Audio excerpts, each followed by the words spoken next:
अरे रोने से काम नहीं चलेगा। रातों रात आप किसी पार्टी को खड़ा कर सकते हो। आपके बीच का कोई आदमी ऐसा नहीं हुआ जिसके साथ आप कभी खड़े हो।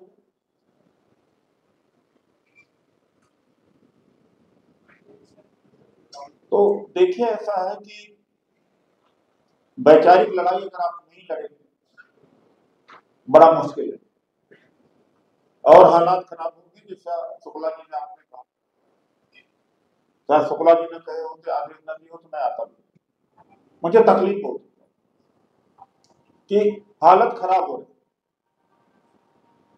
बहुत हालात खराब।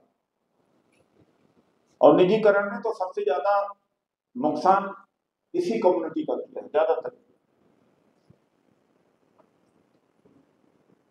तो भाई अब सोचिए, आप कभी कोई बड़ी रैली हो, धरना प्रदर्शन हो निजीकरण के खिलाफ, मैंने अपने डिपार्टमेंट में बहुत जोड़ने की कोशिश किया लेकिन नहीं जोड़ पाया। पोस्ट देने के लिए, सब कुछ देने के लिए, तो कैसे किया जा सकता है? मैं झूठ बोल के चला, सब राष्ट्रीय नेता बनेंगे। एक और बड़ी दिक्कत है इसमें, संगठन बहुत हो, सब राष्ट्रीय नेता बने तो 2 आदमी नहीं उसके पास, ये बड़ी दिक्कत है। अरे भाई, जब देखिए आज के दिन में जिसके पास सिर ना हो, जिसके पास लोग ना हो, बेकार है।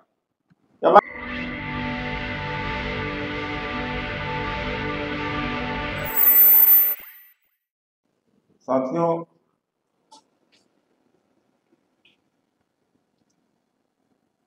भगवान गौतम बुद्ध ने कहा था कि देखो भगवान,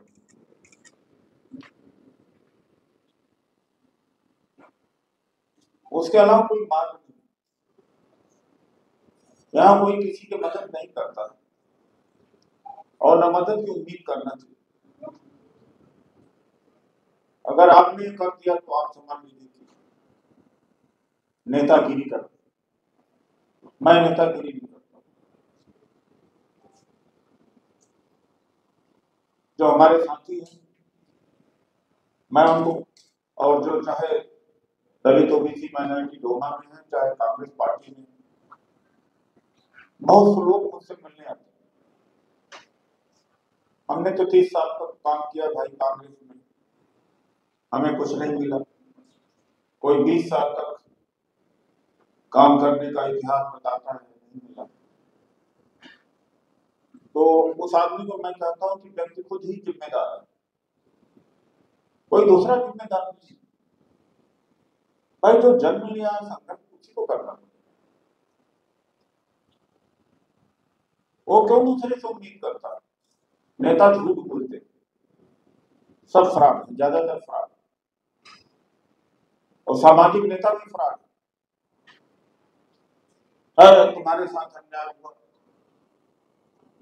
कोई देता नहीं।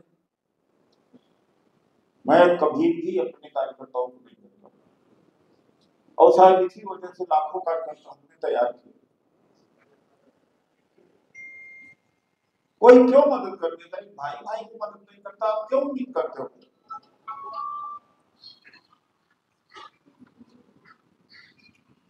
ये बात तो सही है कि सरकार की जो नीतियां है, निजीकरण ने बहुत ज्यादा क्षति पहुंचाई है, खासतौर से समाज में। लेकिन आप सब लोग से भी मैं पूछूंगा कि कितना ईमानदारी से जिस समाज की बात आप प्रतिनिधित्व कर रहे हैं करते हैं। मैं कभी कभार जब मौका मिलता है तो मान्य हूं आप निकल जाता हूं, तो जो झाड़ू लगाने वाला है मैं कई बार पूछता हूँ कि कितना तुम्हें मिलता, कहता 5,000। 2 को कहा मैं 5,000 रुपए। वो एओजीदार होता, उसको हैक किया जाता।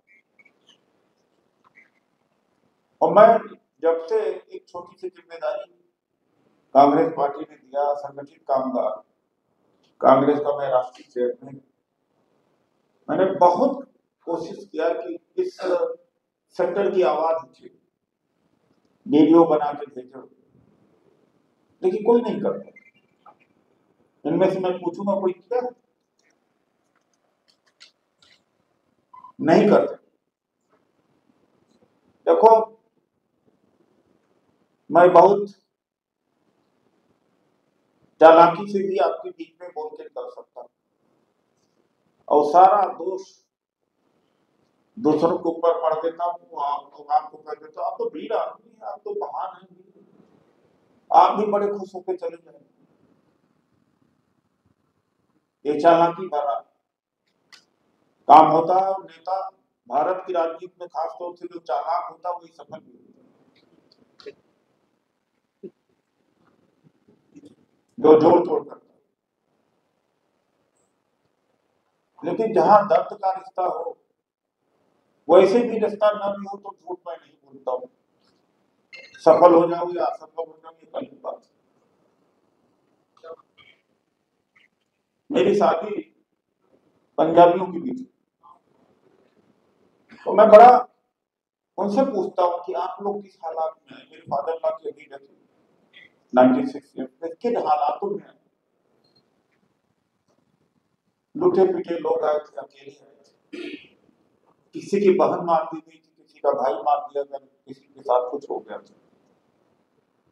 यहाँ आकर के टेंट हाउसेस में रहे, 2.5 साल तक 3 साल तक यहाँ पर तंबू सरकार ने लगाए थे, खाना वाने का इंतजाम करता था। उसके बाद में दिल्ली के मालिक को ये सोच है।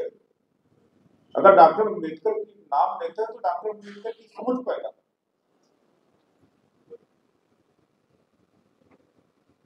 उनमें से कोई गरीब शायद नहीं मिलता।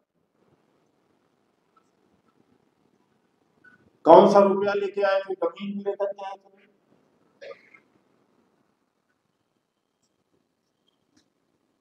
और ये रोने से काम नहीं चलेगा। रातों रात आप किसी पार्टी को खड़ा कर सकते हो। आपके बीच का कोई आदमी ऐसा नहीं हुआ जिसके साथ आप कभी खड़े हो।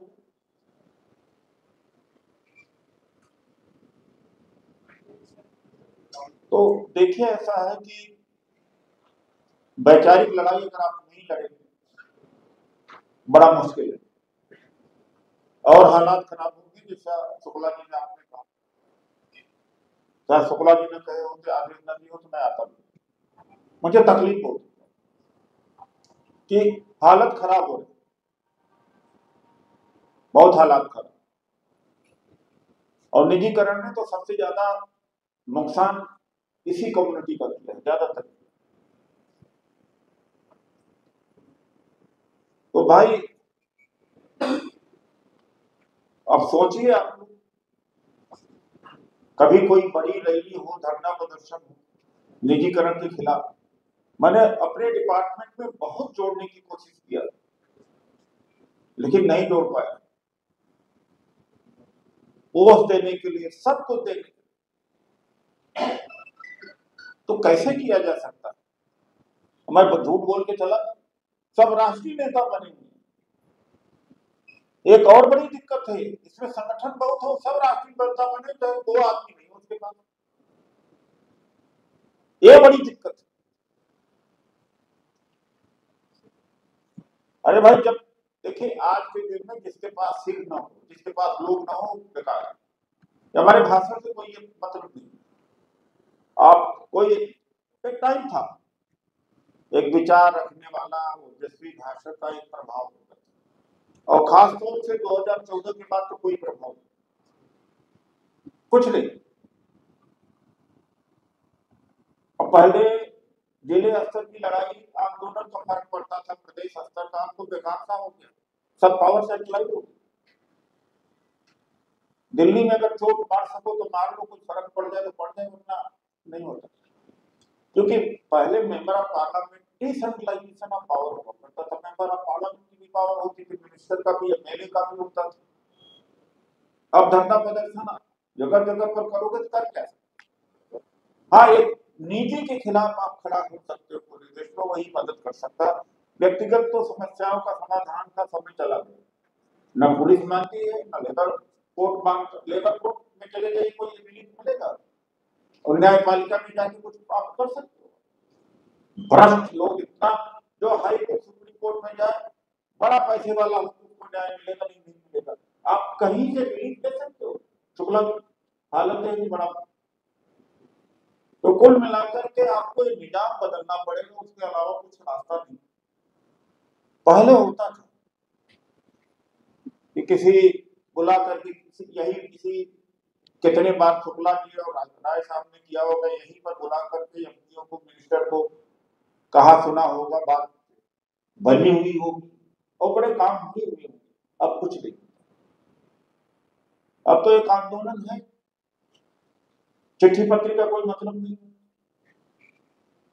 मैं एमपी के कई लेटर का कोई मतलब नहीं। तो मैं यही कहना चाहूंगा कि भाई ये निजीकरण के खिलाफ खड़ा हूं, संविधान बचाने के लिए खड़ा। संविधान में चीज आ जाती है, अपने आप ये चीज आ जाती है कि संविधान बचाने में बाकी कुछ है नहीं, सब पूंजीपतियों के हाथ में, सब निजीकरण के हाथ में चला, सब निजी क्षेत्र में चला जाए। तो यही मैं आपसे कहूंगा, हाँ, कोई बड़ा आंदोलन छेड़िए, उसमें हम आपके साथ रहेंगे, नाम कर सकते। लेकिन मैं आपसे ये कहूंगी कि मैं आपके लिए कुछ कर दूंगा, लेटर लिख दूंगा, पार्लियामेंट में सवाल उठवा दूंगा, भाई इसका असर नहीं है। हाँ, आंदोलन करके कुछ तो प्राप्ति की जा सकती है, बाकी कुछ नहीं, बाकी कुछ है। और मिलजुल करके नहीं लड़ेंगे तो कुछ भी नहीं मिलने वाला। अभी सुरेश कैदी थे, चीफ जस्टिस थे मध्य प्रदेश हाईकोर्ट, उन्होंने डॉक्टर अम्बेडकर की मूर्ति लगाने का परमिशन दिया ग्वालियर में, और वो सीनियर थे वो चीफ सुप्रीम कोर्ट आ सकते थे।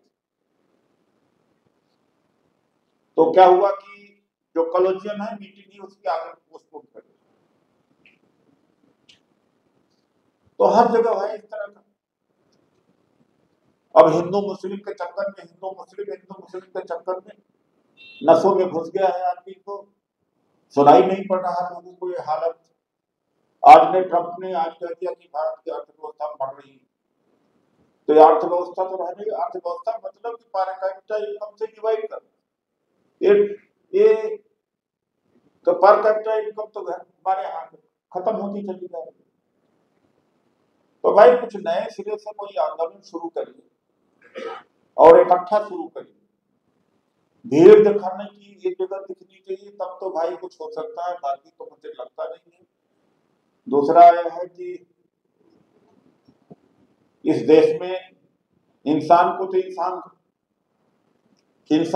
इस तरह से समझा दिया कि पत्थर में जीव है, पत्थर में भगवान, लेकिन एक इंसान को दूसरे इंसान को समझाना मुश्किल है। समझाने वाले इतने चालाक कि आपको समझा दिया, देखिए इसमें जीव है, भगवान है, लेकिन हम लोग नहीं समझा पाए कि हर आदमी बराबर है, हर आदमी का सम्मान है, हर आदमी की प्रज्ञा जगनी चाहिए। यह काम हम नहीं कर पाते हैं, लेकिन समझाने वाले तो पत्थर को भी समझा देते हैं। हमें समझाना है अपने समाज को। कुछ लोगों ने चालाकी से यहाँ तक समझा दिया कि अजीव को जीव बना दिया, और जीव वालों को हम नहीं समझा पाए, अपने लोगों को एक नहीं कर पाए। मेरे कहने का मतलब कि हम अपने लोगों को नहीं समझा पा रहे। अब 50 साल से शुक्ला जी सारा चीजें लड़ाई लड़ रहे, तो कहीं ना कहीं हमारी असफलता है या कोई कमी है। मैं यही इन्हीं शब्दों के साथ मैं फिर से अपनी बात को यही विराम देता हूं।